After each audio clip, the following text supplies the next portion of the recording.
नमस्कार किसान भाइयों, किसानों ट्यूब में आपका स्वागत है। मैं उमेश त्रिपाठी। आज एक यूपी के सबसे बेस्ट फार्मर अवार्ड विजेता और 20 अवार्ड से सम्मानित, भारत सरकार के 20 अवार्ड से सम्मानित, उत्तर प्रदेश के कई अवार्डों से सम्मानित किसान हमारे साथ अवेलेबल हैं। मिस्टर मोइनुद्दीन जी, जो जरबेरा और ग्लैडुलस की उन्नत खेती करते हैं। यहाँ पे इनके पॉली हाउस लगे हैं, 2 एकड़ में पॉली हाउस लगे हैं और ओपन में भी फूलों की खेती करते हैं। तो किसान भाइयों, आज हम लोग आप लोगों को दिखाने वाले हैं इस वीडियो में आगे कि जरबेरा की उन्नत खेती कैसे करते हैं, उसके पीछे का टेक्निक क्या है, मार्केटिंग, खर्च कितना आता है, इसमें लागत टोटल कितनी आई हुई है, इन सब चीज़ों के बारे में जानेंगे इस वीडियो में आगे। उससे पहले जानते हैं सर से कि इनकी इस फूलों की खेती की शुरुआत कैसे हुई। तो सर थोड़ा अपने बारे में हमें बताइए, और ये फूलों की खेती में सर कैसे आ गए आप? नमस्कार। आपका सबसे पहले आपका इस पॉली हाउस में मेरे खेतों पे आपका स्वागत है। मेरा नाम मोइनुद्दीन है। मैं इसी गांव दफेदारपुरवा का रहने वाला हूं और एक विकासखंड देवा है और डिस्ट्रिक्ट बाराबंकी। ये 2002 की बात है। 2002 से पहले मैंने लखनऊ विश्वविद्यालय से LLB की पढ़ाई करने के बाद मैं कुछ दिन प्रैक्टिस में बिताए। फिर शुरू में ये मन में था कुछ नया करने का, और थोड़ा सा था कि कुछ नया ऐसा करें जो लीक से हटके हो जो है। तो ये था कि मैं लखनऊ से वापस, मेरा मन आया कि आके गांव में खेती की जाए। तो मैं 2002 में वापस अपने लखनऊ से वापस अपने गांव आया और यहाँ पे पहले अपनी खेती शुरू की। तो पहले तो मैंने अपनी परंपरागत खेती जैसे धान, गेहूँ, आलू थे ही किया, लेकिन इसमें बहुत अच्छा लाभ नहीं था। फिर मन में था कुछ नया किया जाए। उसी समय मेरे मन में आया कि फूलों की खेती की जाए, क्योंकि मैं लखनऊ में देखता था कि फूलें जो है सजावट में या बुके में या गिफ्ट में बहुत चलते थे, काफ़ी महंगा बिकता है। तो फिर मन में आया इसकी खेती की जाए तो बहुत अच्छा लाभ होगा। तो यही मन में मैंने ठानकर 2002 में सबसे पहले ग्लैडुलस की खेती शुरू की, आधा एकड़ से। बाराबंकी का सबसे पहला किसान था जो मैंने फूलों की खेती यहाँ पर शुरू की थी। तो मैंने जब उसको लगाया, फिर 3 महीने के बाद जब उसमें फूल आए, फिर मैं मंडी को ले जाके मार्केट में जाके बेचा। तो मैंने देखा कि शायद ये और फसलों से, हमारी जो और फसलों से कई गुना अधिक लाभ है। लगभग आधे एकड़ में लगभग 80,000 रुपये का नेट प्रॉफिट हुआ, जो शायद बहुत बड़ी रकम थी। इसी से मुझे एक हिम्मत मिली। धीरे धीरे मैंने इससे को अपने 1 एकड़ से 2 एकड़, 4 एकड़, 5 एकड़, लगभग 20-25 एकड़ तक के फूलों की खेती की। और इसके साथ साथ मैंने जो सबसे बड़ी वो था कि मैंने अपने साथ साथ गांव के और लड़कों को, जो यंग लड़के थे, गांव वालों को जोड़ा कि आप लोग भी फूलों की खेती में आए। तो धीरे धीरे और लोग, गाँव के लोग जुड़ते गए। कितने किसान सर आपके साथ अभी खेती कर रहे हैं फूलों की? अब लगभग इस गांव में तो जितने किसान हैं, लगभग पूरे गांव में फूलों की खेती हो रही है। और ये गांव भी मतलब फूलों के गांव के नाम से जाना जाता है इस समय। और इसके अलावा बाराबंकी लगभग 2 से 2,500 फार्मर जो हमारे साथ जुड़ के खेती कर रहे हैं, उसमें पूरे बाराबंकी में है, बाराबंकी के आसपास ज़िले हैं। तो शुरुआत में तो मैंने 2008 तक तो ग्लैडुलस करता था। फिर जब मैं मंडी जाता था तो वहाँ और अलग अलग किस्म के फूल दिखाई देते थे। उसमें से एक था जरबेरा। तो ये मुझे लगा कि ये देखा मैंने, मार्केट में बहुत महंगा बिकता था। तो फिर मैंने सोचा कि इसकी भी खेती कैसे की जाती। तो इसके बारे में मैंने थोड़ा सा जानकारी हासिल की। तो इसके लिए था कि पॉली हाउस में इसकी खेती होगी, ओपन में खेती नहीं होती। तो इसके लिए फिर पॉली हाउस बनाने की ज़रूरत थी। तो मैंने जब इसको पता किया, ये एक निश्चित तापमान के अंदर होता है पॉली हाउस के अंदर, फिर मैंने पॉली हाउस कंपनी से संपर्क किया। उनसे मैंने कहा कि आप पॉली हाउस मेरे यहाँ बनाएँ। और 2009 में मैंने पहला पॉली हाउस, इसको उत्तर प्रदेश का पहला पॉली हाउस कहेंगे, मैंने बनाया। और 1,000 स्क्वायर मीटर के पॉली हाउस में जरबेरा की खेती की। उस 1,000 पॉली हाउस में जो हमारे पौधे लगभग 6,500 पौधे जरबेरा के लगे। और उसमें जब 3 महीने के बाद फूल आना शुरू हुआ तो देखा फिर मार्केट में काफ़ी महंगा फूल बिकता था। और लगभग पहले ये था कि हो सकता है यहाँ पे ना हो पाए, जो तापमान ये था यहाँ का कि इस तापमान में खेती संभव नहीं है। तो ये था कि जब मैंने देखा पहले जाड़ों की फसल, फिर गर्मी की जो है सबसे दिक्कत गर्मियों में होती थी, टेम्परेचर बहुत बढ़ता था। उस समय हम अपना ये फॉगर चला के इसको जो है टेम्परेचर को मेंटेन करते थे। तो खैर सफलतापूर्वक 1 साल मैंने मतलब की खेती। तो उसके बाद जब मैंने देखा साल भर का मैंने प्रॉफिट निकाला, लगभग 5 लाख रुपए 1,000 स्क्वायर मीटर से मुझे मिले। तो शायद वो बहुत बड़ी रकम थी। तो फिर मैंने हिम्मत और हुई, फिर मैंने उसके 2 साल बाद और पॉली हाउस लगाए। तो ये था कि इससे जो हम 1 एकड़ में ग्लैडुलस में 1.5 से 2 लाख रुपए कमाते थे, पॉली हाउस लगा के हम साल में लगभग 15 से 20 लाख रुपए जो है कमा सकते हैं।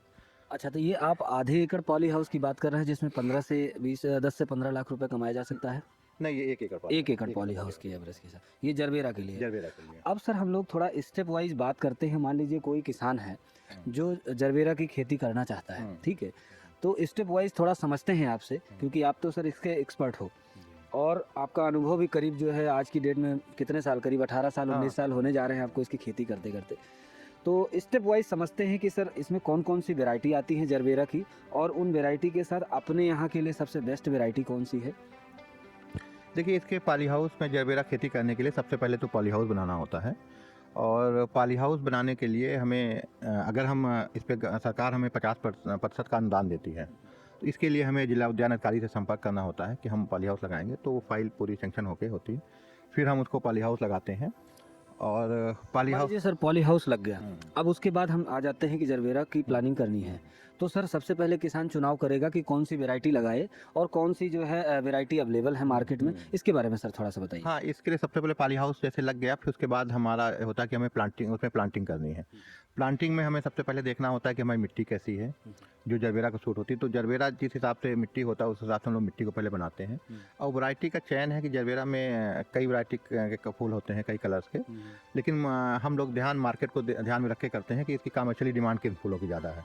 जैसे जरबेरा में है इसमें वाइट में बैलेंस, और इंटेंस पिंक कलर में वो रोजालिन हो गया, डैन आइलैंड हो गया, ड्यून हो गया, सेल्वाडोर हो गया, ऐसी वैरायटियाँ हैं जो ये सब वैरायटियां हैं, हाँ, और हम इसकी वैरायटी कलर के अकॉर्डिंग हाँ, कलर के अकॉर्डिंग होती हैं। और मार्केट में जिन फूलों की ज़्यादा डिमांड होती है जिस कलर की, हम उसी को वैरायटी को लगाते तो हैं। मतलब सफेद, पीला और हाँ, लाल और पिंक कलर, इन 4 फूलों की मेरे ख्याल से ज़्यादा डिमांड होती हाँ, है। इनके अलावा भी कोई है? हाँ, इनके अलावा इन्हीं की ज़्यादा डिमांड होती है। इसमें ये होता है कि यहाँ की जो जलवायु है उसमें कौन सा कलर ज़्यादा सूट करता है, कौन सा मतलब पेड़ अच्छा सर्वाइव करेगा, उस हिसाब से लगाते हैं। तो जैसे उत्तर प्रदेश में जो सबसे ज़्यादा वैरायटियाँ चल रही हैं, इसमें पीले में डैन आइलैंड है, रानी कलर में इंटेंस है, पिंक में रोजालिन है, वाइट में बैलेंस है, ऑरेंज में ड्यून कलर है, और रेड में लाल में सिल्वाडोर। ये वैरायटियाँ हैं जो यहाँ पे आपके यहाँ ये चारों लगी हुई हाँ, हैं? हमारे चारों लगी हुई, पाँचों लगी हुई हैं, और इनकी मार्केट में डिमांड ज़्यादा है। अब सर अगर हमने वैरायटी का चयन कर लिया, उसके बाद जो है पॉली हाउस के अंदर मान लीजिए बलुई और थोड़ी सी दोमट मिट्टी है, मान लीजिए दोमट मिट्टी है, तो उसकी तैयारी या आपने कैसे मिट्टी की प्रिपरेशन करते हैं? मिट्टी की तैयारी का तो ऐसा है कि हम लोग पहले मिट्टी को जो है इसमें जुताई गुड़ाई करके उसको भुरभुरा करते हैं। उसके बाद हम इसमें गोबर की खाद डालते हैं। लगभग जैसे हम आधा एकड़ पॉली हाउस की बात करें तो लगभग 20 से 25 ट्राली गोबर खाद डालते हैं। ऐसा भी होता क्या है कि जरबेरा का पौधा एक बार लगाने के बाद लगभग 5 से 6 साल तक चलता है। तो हमें उसके लिए उसी हिसाब से उसकी मिट्टी को तैयारी करनी होती है कि 6 साल तक के जरबेरा की जड़ें जितनी नीचे जाएँ वैसे उसको जो न्यूट्रिएंट्स चाहिए होते हैं उसको मिलते रहें। तो हम लोग पहले उसमें मिट्टी में गोबर खाद मिलाते हैं 25 से 30 ट्राली। उसके बाद कोई भी फंगस अंगस ना लगे तो नीम खली डालते हैं। बाकी और फर्टिलाइजर्स हैं जो है NPK है उसमें डालते हैं, नीम खली डालते हैं, सब मिला के पूरा मिक्सचर बनाते हैं। फिर उसके बाद हम ऐसी बेडें बनाते हैं लगभग अच्छा, ये बेड हाँ, जो ये बनाए हैं आपने, इसकी हाँ। जो है ऊंचाई और चौड़ाई कितनी है? इसकी ऊंचाई मतलब लगभग 2 फीट रखते हैं और चौड़ाई भी 2 फीट रखते हैं। 2 फीट में हमारे जो है 2 पौधे लगते हैं इधर उधर। और ये एक इसी पौधे से एक पौधे की दूरी कितनी है? एक पौधे से एक पौधे की दूरी 1 फीट की है। 2 फीट बेड की दूरी है, हाँ, और पौधे से पौधे की दूरी 1 फीट है। 1 फीट है। और इस 2 फीट की चौड़ाई में 2 पौधे लगते हैं। जैसे आप देख रहे हैं ड्रिप लाइन लगी हुई है, इसी एक पौधा इधर है, एक इधर है, एक इधर, इस तरीके से।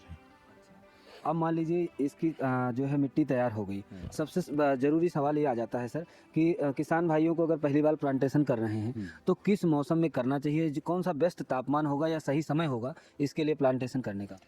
जरबेरा का प्लांटेशन का सबसे समय अगस्त से शुरू होता है और नवंबर तक रहता है। दिसंबर भी कर सकते हैं। उसके बाद फरवरी से मार्च तक करते हैं, लेकिन जो सबसे अनुकूल टाइम होता है अगस्त से सितंबर रहता है।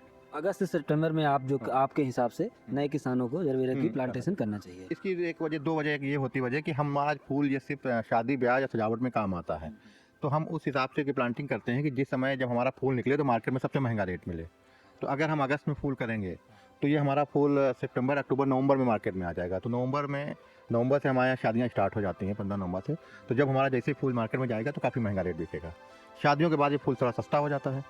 तो ये है कि अगर मान लो हमने ऐसे टाइम पे गर्मी में कर दिया तो हमें देखभाल बहुत करनी पड़ती है।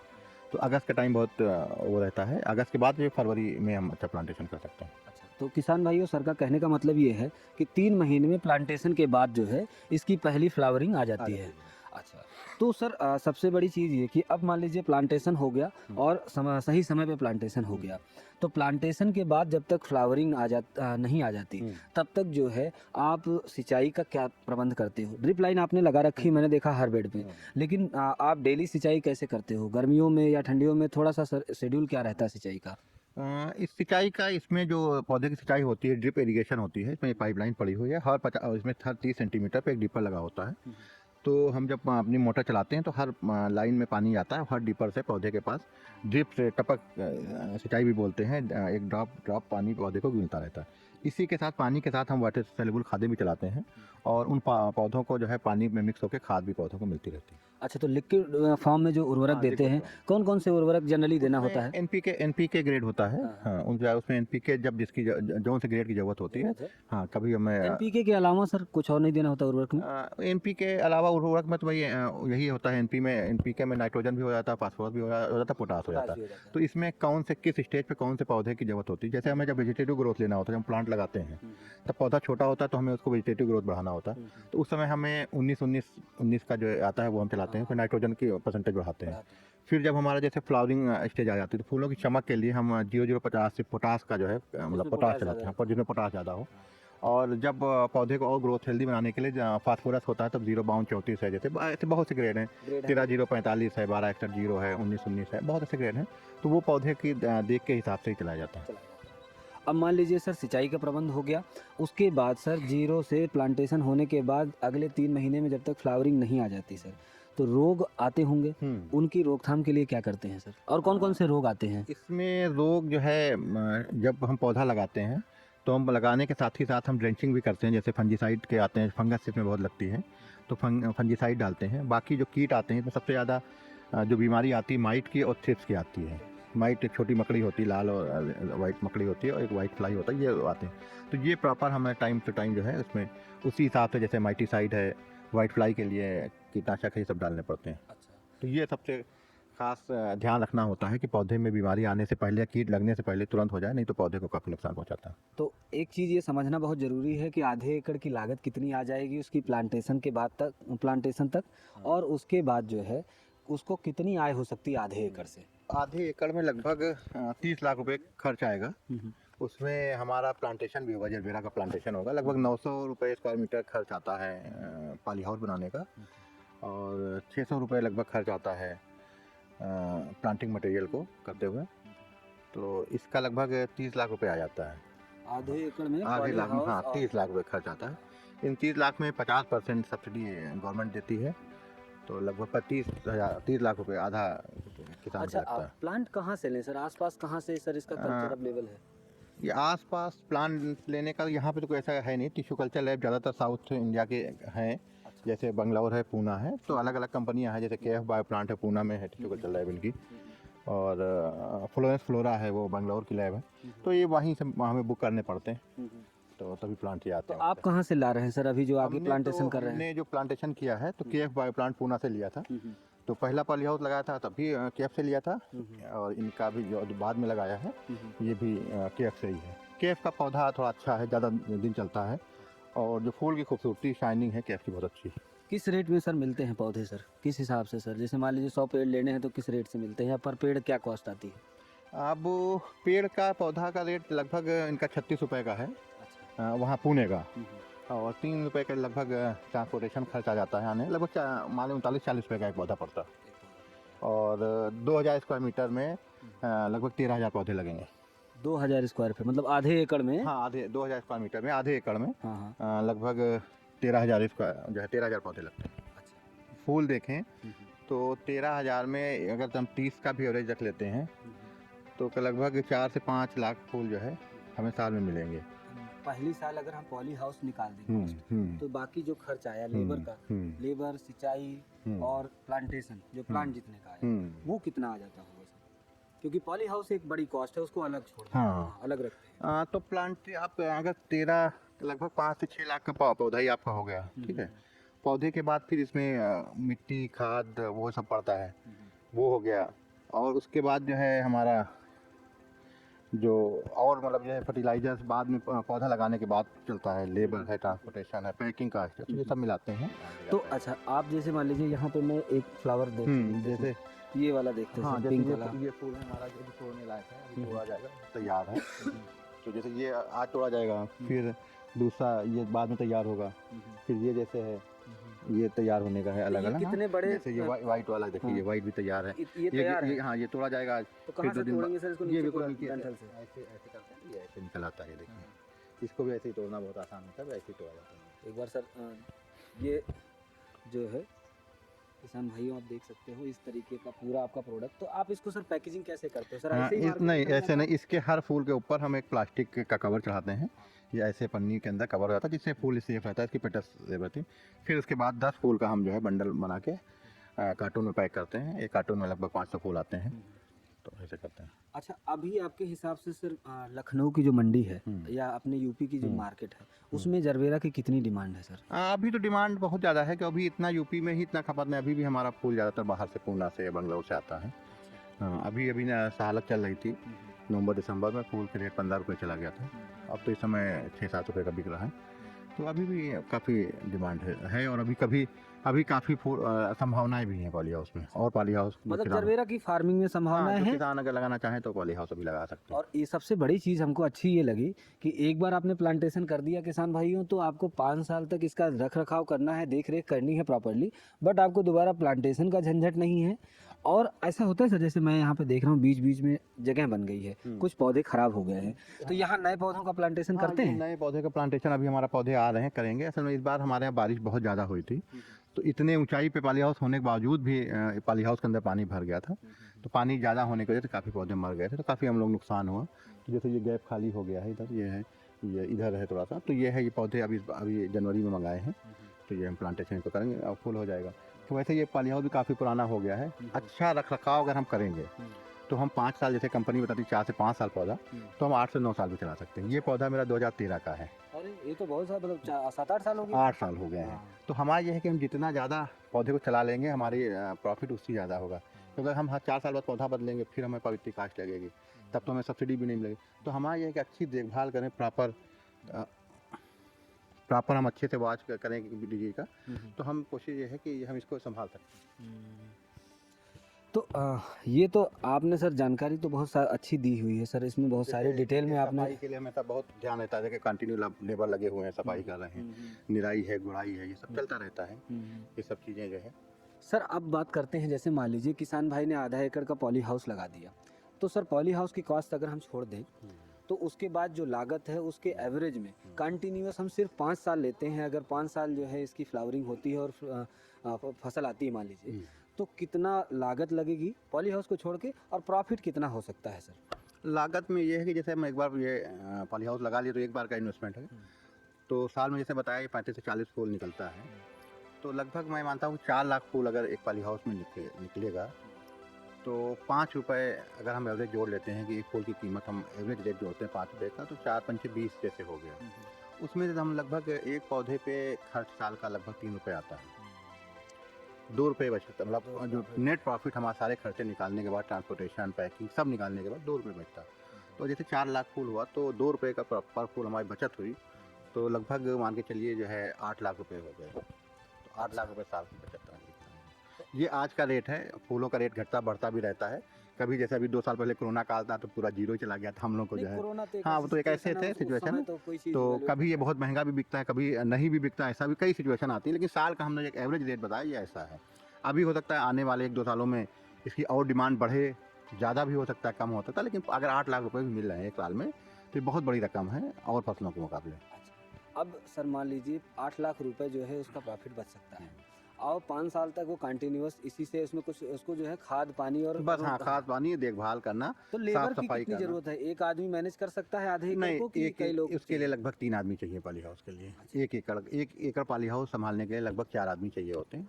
तो अगर हम आधा एकड़ लगाते हैं तो 3 आदमी जो है चाहिए होंगे, क्योंकि उसमें प्रॉपर खाद, सिंचाई, सफाई, जैसे आप देख रहे हैं लेबर लगे हुए, सफाई हो रही है, भौराई हो रही है, गुड़ाई हो रही है, तो ऐसे बहुत से काम होते हैं। हम जितना अच्छी देखभाल करेंगे उतना ही अच्छा प्रॉफिट है। शायद किसी को यकीन नहीं होता कि ये 8-9 साल पुराना पौधा है। हाँ, मुझे खुद नहीं पता चला जब ये तक आप ये देखिए कितना अच्छा फूल अभी आ रहा है। ये तो अभी बारिश में बहुत डैमेज हो गया, नुकसान हो, नहीं तो जो है ये जैसी देखभाल करेंगे, तो अगर हम उसको 4 साल और बढ़ा लेते हैं तो हम तो प्रॉफिट और हमारा अच्छा हो जाएगा। तो सर आपसे डिस्कशन पे ये भी बात हो रही थी, ये पता चला कि बहुत सारे सरकारी अधिकारी, कृषि विभाग के IAS PCS के अधिकारी और वैसे भी उत्तर प्रदेश सरकार के बहुत सारे अधिकारी आपसे यहाँ पे आते हैं आपकी खेती के बारे में, आप जो यहाँ पे मैनेजमेंट जो संवर्धन करते हैं पूरा उसके बारे में जानने के लिए। तो बेसिकली है क्या सर, आप किस तरीके से पूरा मैनेजमेंट करते हैं? असल में ये है क्या कि मैं शायद जो मैंने बताया था आपको अभी पहले कि ये मेरे उत्तर प्रदेश का पहला पॉली हाउस मैंने लगाया था।